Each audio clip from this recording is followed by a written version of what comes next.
Hello, j'avais envie de parler de la danse de l'énergie masculine et féminine dans le couple, au sein de la cellule couple. Pour que vous puissiez un petit peu plus comprendre en fait comment ça peut être compliqué pour les couples d'être qui ils sont, enfin d'incarner qui ils sont, d'avoir les rôles qui leur sont naturels en fait. Parce que on va pas se mentir, aujourd'hui on a les doubles rôles, il n'y a pas de souci, tout le monde a de l'énergie masculine et féminine en soi, mais on a une énergie qui est beaucoup plus facile à sortir en fait, qui est beaucoup plus simple selon si on se considère comme une femme ou selon si on se considère comme un homme. Donc les femmes qui essayent d'agir en mode masculin avec une énergie masculine, elles peuvent le faire pendant un certain temps, mais elles vont très très vite aussi s'épuiser. Et pareil pour les hommes, ça va devenir, voilà, ils vont devenir très très fatigués, ils vont très très vite s'épuiser quand ils sont dans leur mode féminin pendant trop longtemps. Et donc, c'est quoi l'énergie féminine en fait? Parce qu'on nous bassine souvent avec ça, mais moi j'avais jamais vraiment eu de définition qui me paraissait suffisamment claire. Donc là, j'ai envie que ce soit un peu plus clair peut-être pour certaines personnes. Alors, ça peut paraître un peu perché aussi d'ailleurs pour d'autres, je m'en excuse, mais je pense qu'il faut quand même qu'on clarifie ça en fait. L'énergie féminine, c'est quoi? C'est une énergie. C'est l'énergie de la mer, ok? La mer, genre l'eau. C'est une énergie qui est puissante, qui est... elle est... destructrice, elle est chaotique, ok, et elle est incontrôlable. Et dès lors qu'on essaie de contrôler l'énergie féminine, on est en train de mettre de la résistance, ok. Donc ça c'est le premier point, parce que beaucoup de femmes justement essayent de contrôler leur énergie féminine, d'aller vraiment, pas la chercher, mais d'aller à contre-courant de leur énergie féminine. Et donc ça donne, ça retient l'énergie qui a besoin, elle, de s'évader, de s'échapper de tous les trous, voilà. Elle a besoin d'être en mouvance, vraiment, d'avoir l'espace aussi suffisant pour se déployer, ok, et pour se déchaîner aussi, ok. Et plus on va essayer de contrôler cette force intérieure qui fait partie de nous, en fait, de la jante féminine, et plus ça va être se comprimer à l'intérieur de nous, et plus du coup on va se sentir complètement bridée, malheureuse et voilà, en dessous de nos moyens. Donc déjà, première chose, il faut vraiment imaginer que c'est la mer. Donc la mer, elle a un timing en fait. Cette mer, elle a des mécanismes qui sont tout à fait naturels. Il y a la marée basse, il y a la marée haute. Quand la météo, voilà, se déchaîne aussi, c'est pareil. Elle est en mouvance, totalement en cohérence aussi avec ce qui se passe à l'extérieur, et elle n'essaye pas de maîtriser en fait sa force. Ok, elle est juste la mer, quoi. Elle est qui elle est. Et donc ça, c'est déjà une première chose, l'énergie féminine. Ensuite, vous avez l'énergie masculine. L'énergie masculine, elle est là, non pas pour contenir cette puissance féminine, mais elle est là pour l'embrasser, en fait. Elle est là pour la couvrir, pour naviguer avec elle. Cette énergie masculine, elle est là pour construire aussi des choses, pour qu'elle puisse s'étendre, en fait. C'est pour que cette mer puisse s'étendre. Et elle est là pour faire de la place, vraiment pour sécuriser les endroits. Vraiment, on a une énergie masculine qui est dans plus l'action, ok, qui est plus dans la sécurité et dans la compréhension en fait de la nature féminine, ok. Et quand du coup on a une femme qui du coup ne laisse pas son énergie féminine se déployer, du coup, l'homme du coup ne peut pas aussi déployer son énergie comme il faut. Pourquoi? Parce que la mère, elle a besoin de suivre ses cycles, d'accord? Comme je vous ai dit, elle a un timing divin en fait, la mère. Voilà. Personne ne dit quand il faut qu'elle se lève et c'est tout. Enfin voilà, elle se déchaîne quand elle a besoin de se déchaîner, etc. Et nous en fait, on a cette horloge biologique en nous, enfin on a cette horloge intuitive qui sent nos règles, nos cycles menstruels en tant que femme.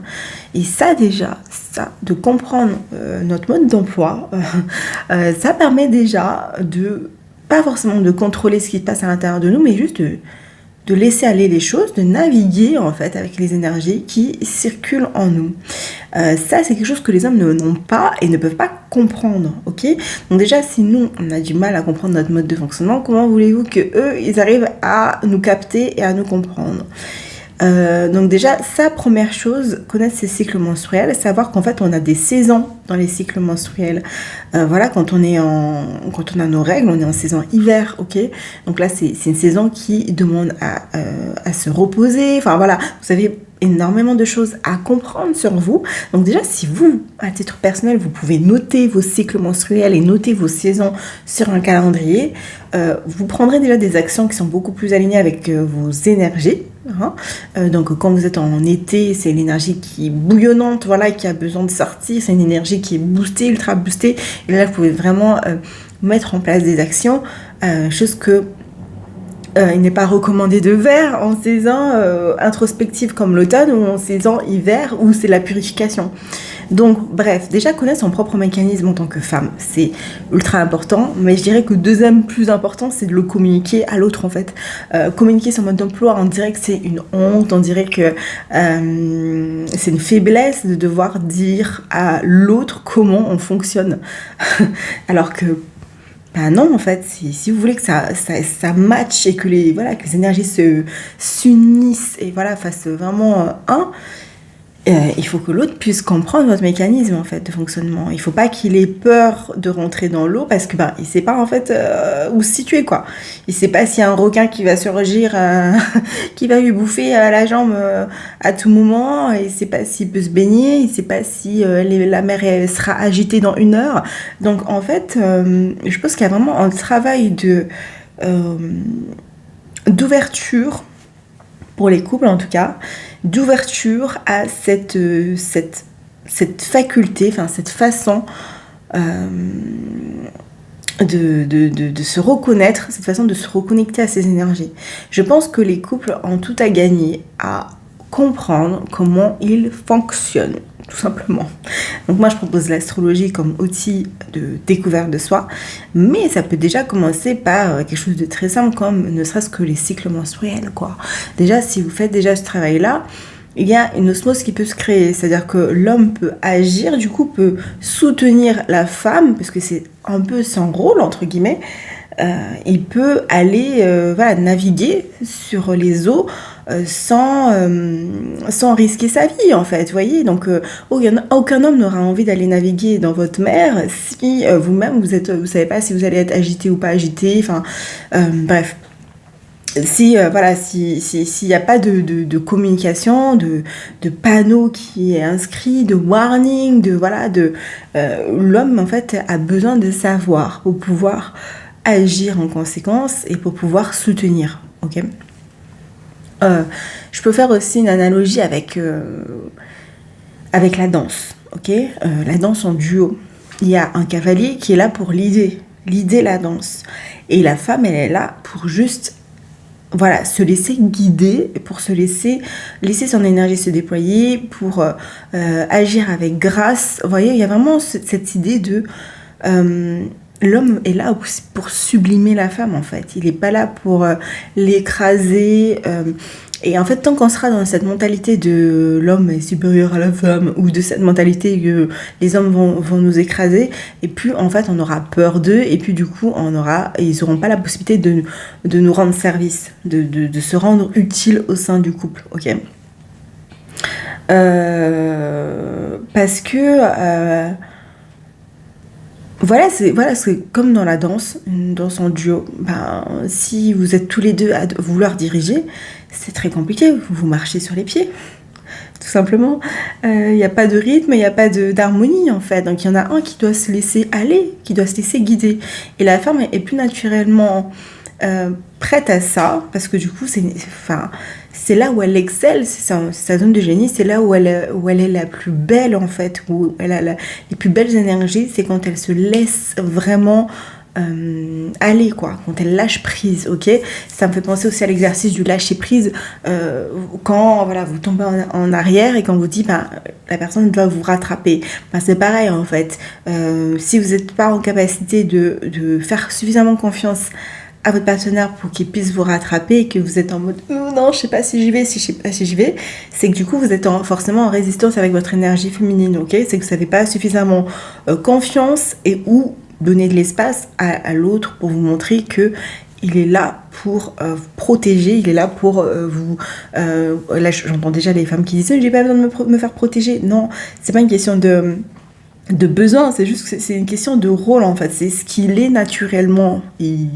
Voilà, l'homme protège naturellement, ok.